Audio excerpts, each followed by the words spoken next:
Hey everyone, so today we're looking at what the meta looks like in 9.12. No more Sylas really. He's got pretty much the worst win rate in the entire game now. After those nerfs, he was absolutely gutted. As always though, there will be a list of champions and timestamps in the description if you would like to skip anything, but the builds themselves and the mini guides will be in the video itself. So for the first time ever, I'm actually going to move AD carry to later into the video, so we're going to start with our mid laners. First up, number one, we're going to look at Zed. He is doing really well right now after Sylas has fallen off. There aren't really that many bad matchups for him anymore. He can snowball pretty much most of them, or at least that's skill based. Saying that, you can actually use Karma to kind of counter Zed, but she's pretty busted at the moment. There's just mainly like Zed is there to win the lane phase and then to move around afterwards and kill everything. The rune page I'm showing you is precision secondary, but you can run sorcery with like nullifying orb or a cooldown reduction with transcendence, or even inspiration now with free boots and cooldown reduction as well. The one difference from this patch to others as well is that I noticed that even though cleaver is quite good, like black cleaver, the arm penetration, the shred is great,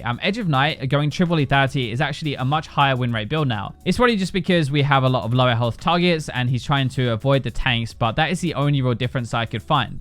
Number two, we're going to be looking at Ahri, and she is sort of like the Sivir of mid lane right now. You can't really go wrong with Ahri. You can pick a blind every single game, and you're not really going to screw yourself that hard. So there are two big reasons why Ahri is still so good in the current meta. First up, like, she's easier to play. Strong lane phase, harder to gank, harder to die than other champions really. You can catch people with your charm and also make plays to carry yourself. Second though, only about 15% of games go past 35 minutes now in general, and that is when she starts to win a lot less. So before that point, where most games are decided now, she can still one-shot by hitting a charm. So she just fits this current game really well. Third up, bronze medal, we're going to give this to Ryze today. And after his rework, I don't remember what number we're on, actually 5 or 6, maybe even more, I think. But he's got a really bad win rate at the moment if you look at stat websites. But I think he's still actually really good. Loads of people are playing him, some people that aren't very good, which makes sense. But his damage is actually higher now, I think. His empowered Q scales with ultimate ranks, and it makes him a monster late game. The problem is, like, he's weak at early game now. That's the bad part about playing him. But if you don't get punished and you play relatively smart and you don't feed early, then he's easier to play, I think, at least for his damage anyway, and it's going to be higher.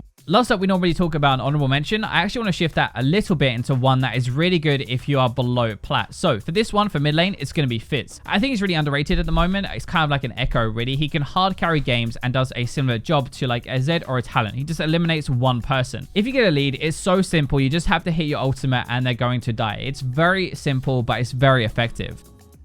Moving into our jungle picks today, there are loads of good ones, but I want to start with a really good carry jungler, which is Hecarim. He builds damage, he kills things himself, and he's so strong early to mid game. If you have a good early, which is possible to do most games really, because you can path well, you can gank after that, level 2 or level 3, you farm quickly as a backup as well. You'll get to your 2 items and then be very hard to play against. When you charge in, you're going to take off like half of somebody's health bar most of the time, and then do a ton afterwards as well, because it isn't just about that burst. You have your fear, your AoE fear, you have your Q damage as well. He does keep scaling well with more items as you get on as well. Like when you pick up your Trinity Force, when you pick up your Sterix after that. The healing though is really the thing that keeps him kicking in fights that he really should lose. Like Conqueror with his W is absolutely crazy. Next up, we're going to be talking about Sejuani. She is our tank option. Quite good early game, and especially good with melee champions, which we don't really ever talk about. I don't really think you should build comps in solo queue with your teammates. So I don't think that's a good idea. But if you have like an Irelia or a Jax or a Camille already, Sejuani is going to be amazing. The idea is that they stack up your passive, right? So in team fights, you can stun so much more. In ganks, you'll be able to get the stun off quicker, and there's a higher chance of it being successful and you picking up the kill. Normally, you're just tanky anyway. You can engage really well, have one of the best engaged in the game, I think, like for single target. You have a solid early game, you can dive well and even duel a little bit at the same time. So you're kind of the safest pick, I think, for the jungle this patch. Third spot, we're going to look at Vibe. A little bit like Hecarim really. Gets really good with more items, but she has got a worse early game. That's the big difference. You burst way harder than anybody thinks so, and this is still true even though we see her a little bit more. Like with Trinity Force and Sterix, you can actually one-shot people seriously. You can run Electrocute to do that even better, but most people are going to run Aftershock, and that is how you don't die easily after you dive in. You trigger this, and it gives the time for your team to follow up the engage. The one we're going to look at for our kind of low elo and honorable mention pick is going to be Amumu. Now, this is different to Sejuani because you're pretty bad early game, but at lower ranks, you don't get punished as hard or invaded as often, and so you can get away with it. There are two things that win a lot of games at lower ranks and make it a lot easier to do that. Tanks and also crowd control. Those are king, and Amumu has both of them. Now, even though you have them, you also still have damage with Liandry's, even with a Cinderhulk, it doesn't matter, which means you can win the game yourself and not rely purely on your teammates. We're going to move into our top lane picks now, and I think you can probably guess who number 1 is, because Morde, even after his hotfix nerfs, is a crazy good champion to have in your team. Like, it's just so good. The healing is crazy. You have 3 healing runes in your kit, I think. So you have your Conqueror, you have your Taste of Blood, and you have your Ravenous Hunter. You also have the healing from your actual kit anyway, and the shielding, so it makes it really hard to kill. Your ultimate also makes it very hard to shut him down if he gets ahead, because if you try and outnumber him, he's just going to make that a 1v1, kill that person, and then try and run away, or at least like he's going to take 1 out of the equation.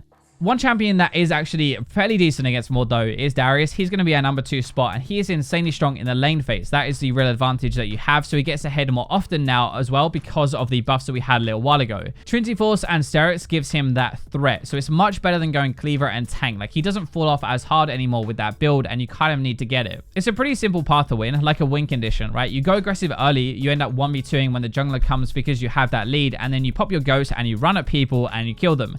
So third spot we haven't seen for a little while, but Riven has recovered from her nerfs apparently, back to really strong for solo queue. She scales really well with items, so getting them earlier can make her kind of too much to handle and very difficult to actually shut down. She shouldn't really win lane phase, right? But she can do skill matchups, especially with ganks as well if she gets those, and that gives her Cleaver or Death Stance a bit earlier, and then you can't really kill her anymore. Because she scales quite well, it's sort of like giving a Vayne an early kill or two. Not quite the same, but that is the general idea and why it can be really bad for solo queue where lane phase is a bit of a mess.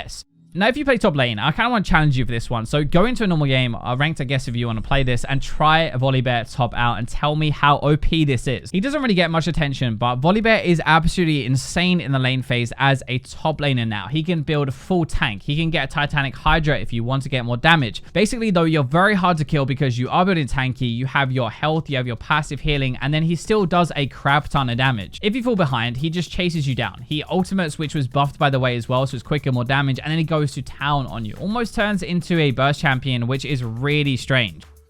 Next up, we're going to move into our bot lane, and we're going to start with support today. One of the biggest changes in this patch was Karma, right? She's definitely the best support, I think, for now. She's just so insane early game. She does also work top lane, but I didn't want to put her in 2 different roles, so that is another thing. You can watch the career video if you want to have a look at that, because I put a mini guide in that video. Right now in 9.12, she's actually better at snowballing and crushing a lane win rate-wise than a Nautilus, apparently, and you rush a Ardent Sensor. Basically, the Q poke slows for more now, which means more follow-up damage, but your shield is also speeding for a bit longer, so it means you can chase or run away better, easier to get a tether and win your lane phase, but basically it is a sensor and redemption support that has an insane early game. Lux is actually very similar to that as well, and we all know how strong she is, so she's going to be in our number 2 spot, and she just brings a little bit more flat out damage. I think this is actually why they're both so good in the meta at the moment. You get the defensive aspect, you get the buffing and stuff, while also bringing that kill potential, damage, and you can win your lane phase. Lux has a huge shield late game, right? She has a slow snare, so she isn't just damaged like a Zyra or something. She actually has a lot of added utility around her kit. This style of support, I think, where you have your damage and you can actually like carry yourself a little bit, not rely on your AD carries damage purely, but then also buff them later, is what is really good in the meta at the moment.